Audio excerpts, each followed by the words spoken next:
because it seems like even through listening to our dialogue today and learning more about each of us is in previous events that they've had is learning more about the individual. It takes away the concept of just seeing someone as a uniform or seeing someone as a community member as part of a certain group.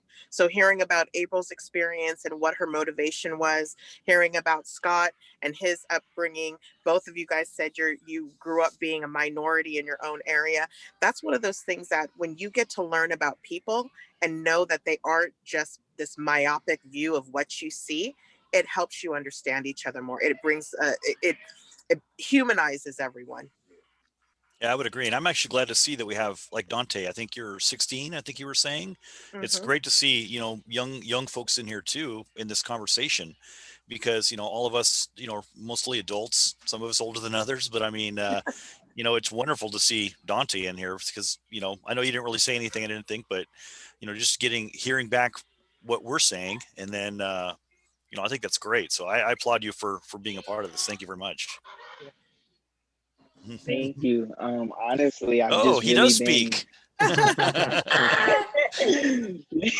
Yes, I do speak. I just been really observing and listening and taking notes.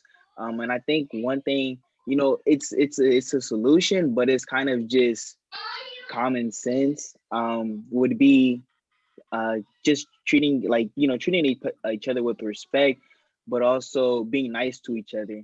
Um, they like people have said that we've seen, when you guys were younger, you've seen your parents in certain situations with officers where there just wasn't great respect.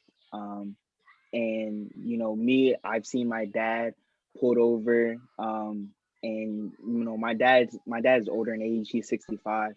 um, when he was pulled over, he was having medical issues, but he didn't want to go to the hospital. And the officer that pulled him over didn't have great respect for me. So for me seeing that, it really left a bad taste in my mouth towards law enforcement. But you know I think if there was just more respect and just being nice to each other, like when Rodney King said, "Can we all just get along? Can we all just be nice to each other?"